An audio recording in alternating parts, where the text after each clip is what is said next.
Good morning all of you. आज 17 अगस्त 2024 है और आज के करंट अफेयर को हम लोग देखेंगे। ठीक है, तो आज के करंट अफेयर में पहला करंट अफेयर है, जम्मू कश्मीर में 10 साल बाद विधानसभा का चुनाव होगा। जम्मू कश्मीर धारा 370 पहले इसमें लागू था और यहाँ पर इससे पहले चुनाव 10 साल बाद हो रहा है, विधानसभा का चुनाव हो रहा है। जम्मू कश्मीर को धारा 370 हटाने के बाद उसको दो राज्यों में बांट दिया गया, केंद्र शासित प्रदेशों में बांट गया। एक को जम्मू कश्मीर बोला गया, दूसरा को लद्दाख बोला गया, लेह लद्दाख बोला गया।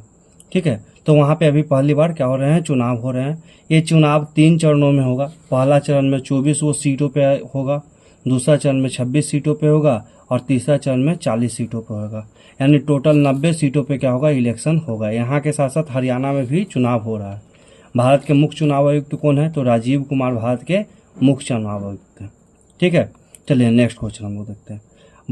78वां स्वतंत्रता दिवस का बिहार का सर्वश्रेष्ठ झांकी शिक्षा विभाग का झांकी था। यानी 78वां स्वतंत्रता दिवस जो मनाया गया उसमें बिहार का, यानी बिहार में जो झांकी निकला उसमें सबसे बेस्ट झांकी जो था वो कहाँ का झांकी था, तो शिक्षा विभाग का झांकी था। किसका झांकी था, शिक्षा विभाग का झांकी था। दूसरा नंबर पे जो बेस्ट झांकी था, जो अच्छा झांकी था, वो जीविका की झांकी था। किसका झांकी था, दूसरा जीविका का झांकी था। चलिए नेक्स्ट अब हम लोग चलते हैं। प्रत्येक वार्ड में हर माह लगेगी जल चौपाल। बिहार सरकार ने क्या किया कि हर एक 3 महीने पे क्या करेगी, एक जल चौपाल लगाएगी। यानी जो जल क्या, कहाँ पे क्या दिक्कत हो रहा है, जल क्या मिल रहा है, सही आपूर्ति नहीं हो रहा है या हो रहा है, उसके लिए क्या करेगी, हर एक माह या हर माह या फिर हर एक 3 मंथ पे क्या करेगी, जल चौपाल लगाएगी। इसमें वहाँ के मुखिया भी शामिल रहेंगे और जो जल चालू करने वाला, मोटर चालू करने वाले हैं, वो मेनली रूप से रहेंगे। चलिए नेक्स्ट देखते हैं। 28 अगस्त से शुरू होगा पेरिस पैरा ओलंपिक खेल। 28 अगस्त से शुरू होगा क्या, पेरिस पैरा ओलंपिक। अभी हम लोग ओलंपिक गेम देख सुने थे, अभी क्या होगी, पेरिस पैरा ओलंपिक गेम होगी। ठीक है, वो कब से शुरू हो रही है, तो 28 अगस्त से शुरू हो रही है और कब तक चलेगी, 8 सितंबर तक चलेगी। इसमें ध्वजवाहक कौन है, तो इसमें ध्वजवाहक जो है सुमित अंतिल भाला फेंको से हैं, भाग्यश्री जाधव जो हैं गोला फेंको से, गोला फेंकते हैं। मतलब 2 को खेल है कि भाला फेंको, जिसको हम लोग जैवलिन थ्रो कहते हैं। 7 अगस्त को जैवलिन थ्रो दिवस भी मनाया जाता है। तो सुमित अंतिल जो है वो क्या है, भाला फेंको से हैं, जैवलिन थ्रो से हैं, गेम खेलते हैं भाला फेंको। और भाग्यश्री जाधव जो है वो गोला फेंको गेम खेलते हैं। और ये क्या है, भारत के पैरा ओलंपिक, पेरिस के पैरा ओलंपिक की जो गेम होगा उसमें भारत की तरफ से ध्वजवाहक रहेंगे। भारतीय पैरा ओलंपिक अध्यक्ष कौन है, तो देवेंद्र झाझरिया जो है भारतीय पैरा ओलंपिक के अध्यक्ष है। और भारतीय ओलंपिक के अध्यक्ष कौन है, तो पीटी उषा है।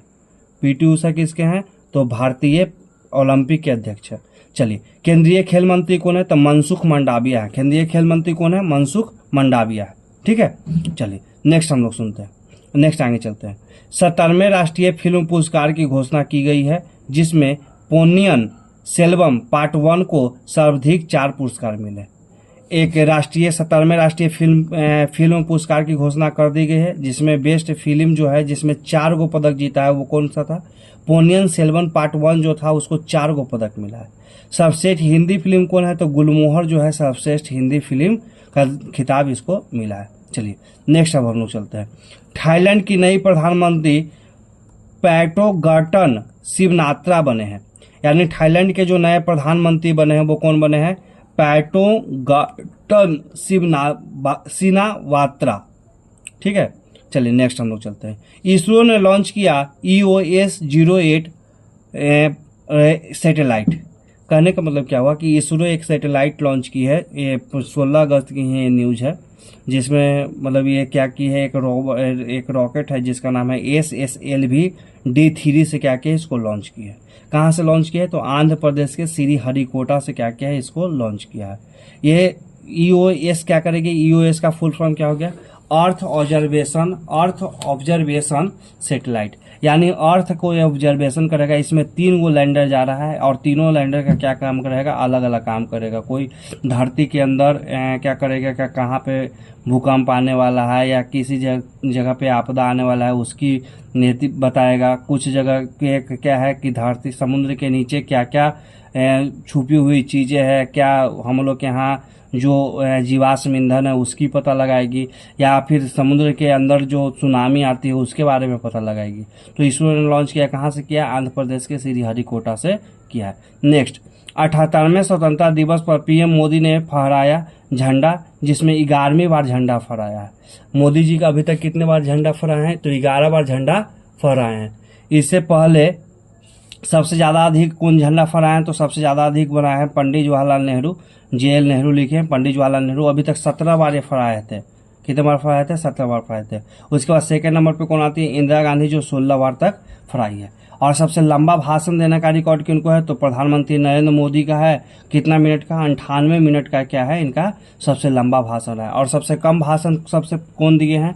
तो जवाहरलाल नेहरू और इंदिरा गांधी, मात्र 14 मिनट का भाषण दिए हैं। सबसे लंबा भाषण मोदी जी, नरेंद्र मोदी 98 मिनट तक का भाषण दिए हैं। और जवाहरलाल नेहरू और इंदिरा गांधी सबसे कम छोटा भाषण जिसको बोलते हैं 14 मिनट का दिए। चलिए नेक्स्ट, भारत की पहली सेमीकंडक्टर चिप गुजरात में बनेगी। यानी भारत में जो सेमीकंडक्टर अभी जो युग चल रहा है वो AI का युग चल रहा है, आर्टिफिशियल इंटेलिजेंस का यूज कर रहा है। उसी में क्या हुआ कि गुजरात में एक समिट हो रहा है बिजनेस को या फिर क्या बोलते हैं दुनिया के साथ में जुड़ने का, उसका नाम है वाइब्रेंट गुजरात ग्लोबल समिट। ठीक है, इसके जो इसमें क्या किया जाएगा? भूपेंद्र पटेल जो है यहाँ के मुख्यमंत्री हैं, गुजरात के मुख्यमंत्री कौन है? भूपेंद्र पटेल हैं। इन्होंने बताया कि अगर भारत की अगर पहला सेमीकंडक्टर चिप अगर बनेगा तो वो कहाँ बनेगा? गुजरात में बनेगा। और यहाँ पे काफ़ी ज़्यादा इन्वेस्टमेंट दिया भी गया है। ठीक है, नेक्स्ट, WHO ने एमपॉक्स, जो मंकी पॉक्स को घोषित किया वैश्विक स्वास्थ्य आपातकाल। एक बीमारी है एमपॉक्स, ये कांगो रिवर के आसपास में ये बीमारी होती थी और उसी को WHO ने क्या किया गया है? वैश्विक स्वास्थ्य आपातकाल घोषणा कर दिया गया है। ये बहुत ही खतरनाक बीमारी है। इसमें लगभग बहुत से मतलब इसकी मतलब 10,000 केस में से शायद लगता है 500 लोग इसमें क्या हो गए? मर गए हैं। अभी भारत में भी धीरे धीरे, पाकिस्तान में इसका कल तक 3 मामला आ चुका था।